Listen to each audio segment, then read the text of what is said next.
So now it's been 4 years of me staying here in the UK, and I started as a student. Now I've been able to get a full-time job. You might be wondering how my experience is. It has been a positive experience, it has been a negative experience. So in this video, I don't want to ramble here and there, but so I've divided this video into about 7 different lessons which I've learned over the last 4 years of staying in the UK. The very first lesson which I've learned is about mindset change, mindset shift.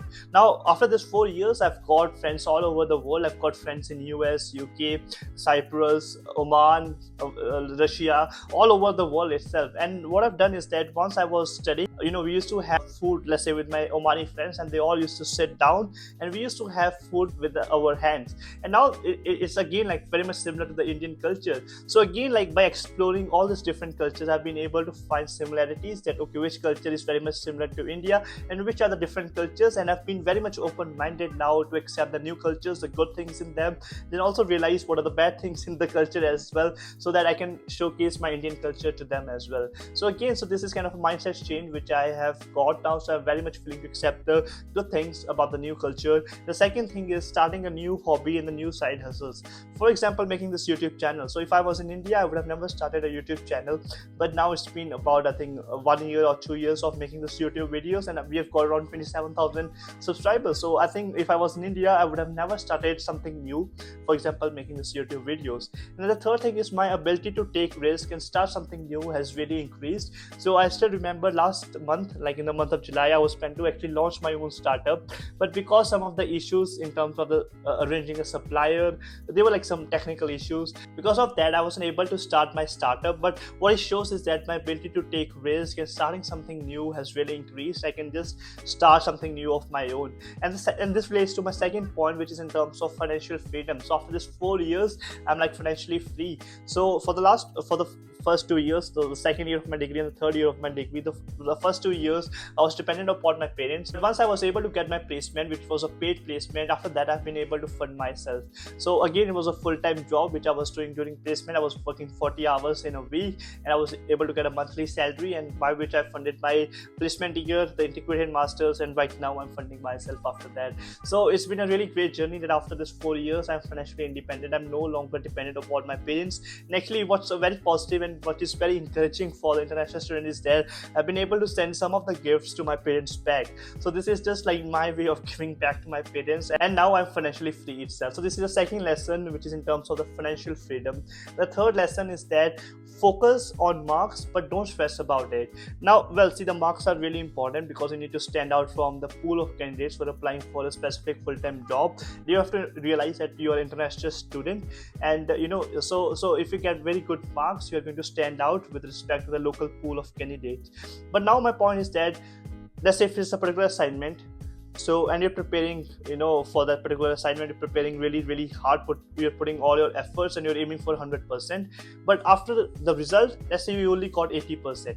Don't stress about that leftover 20% because that's not in your control. This is something, the mistake which I was making in my very first year, that I was aiming that I will be getting less than 90%, but I got less than 78%. I was just like, okay, where the marks have gone, just stressing too much about it. But over the period of time, I've developed that kind of a sense that, well, marks are important, but don't stress about the things which are not in your control. So this is the third lesson which I've learned over this 4 years. And the fourth lesson is in terms of focus on your job search. Now again, so when I was looking for my placement, which was in the fourth year of my degree program, so in order to find that placement, to get that placement, I started my work in the end of second year. So in the end of the second year, I made my CV and the cover letter, then I showed to my professor, this is how it looks like. She also gave me some of the suggestions. I made that suggestions. And when my third year started, my CV and the cover letter was ready. So in the third year, I started applying for the job, and I was actually the very first candidate, very first student in the pool of my all cohorts and the students who were in my batch to get the placement. So I was the very first one in my batch to get the placement essentially. So which was, again, I'm very grateful about that. So I was able to get the placement. But what I'm trying to say over here is that I was really much focused and I had a very good time management skills, that I started making my CV and the cover letter by the end of the second year. In the third year, applying for the jobs, and as I said, I was the first one in my batch to actually get the placement itself. And the main thing what I'm going to tell you is that CV and the cover letter are really important. So before even you apply for the job, make sure that your CV and the cover letter is in a very good shape. And now here I'm helping out the students, so you can book a call with me, and I'll be personally editing your CV. I'll be making it in a very good shape in a UK format style, then giving you back in a Zoom call where we'll be connecting. I'll be letting you know what all changes I have made.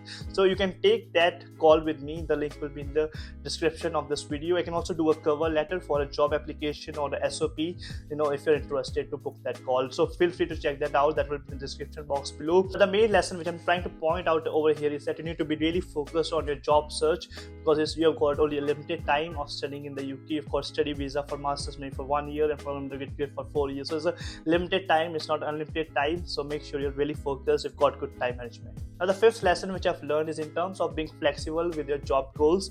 Now, so during my degree I was very interested to do organic chemistry, which is basically going into the pharmaceutical industry. But now I've got a job which is in consumer good firm, which is again chemistry. I'm doing chemistry, but it's in consumer good context. Now again, I could be really adamant. I would say that okay, well, I don't like consumer good, despite they sponsoring me, and I will just let this opportunity go, and I will be looking for some other job. So this would be really wrong if I'm like really adamant about my job goals, because again, it is chemistry, but it's a different type of chemistry. And again, as an international student, you need a sponsorship from a company which can give you a skilled worker visa, and this company is giving me that skilled worker visa. So I will never kind of like throw this opportunity away, and I have to be really flexible with my job goals. So just be aware about that. If you're doing a management degree, and if you were thinking that you want to go in HR management, but somehow you got a job in hospitality management, just don't throw that opportunity away. You have to be really grateful that you've been able to get that opportunity. The company is like kind of sponsoring you for a skilled worker visa, which is a really, really big thing. It's a very big investment. So just be flexible with the job goals. This is the fifth lesson which I've learned. And the sixth lesson which I've learned is in terms of making friends. Now here what I mean is that you will be interacting with loads of different students. And main point is that come out of your room, okay? Don't always stay in your room. Just go out, explore the city. That's how you will be start making friends. But again, if you start going outside, you'll be making loads of friends. But make sure that you know that who are good friends, who you genuinely like. So you have got a choice. It's not like everyone is your friend. You have to make a choice that, well, this is my good friend. Okay, well, this is a good friend, so I can share what kind of information with this friend. Like, can I share everything?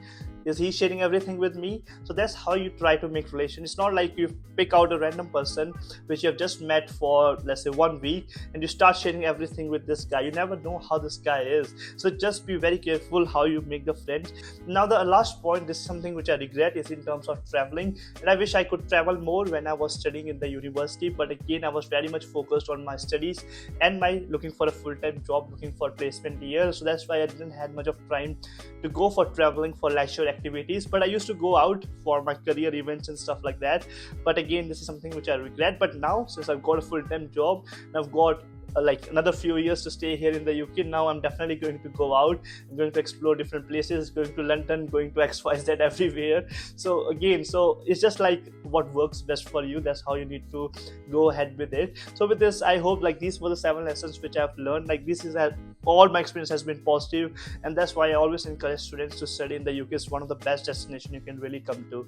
With this, I hope this video was helpful. Make sure to give it a like and subscribe to the channel for regular updates. Cheers, bye bye.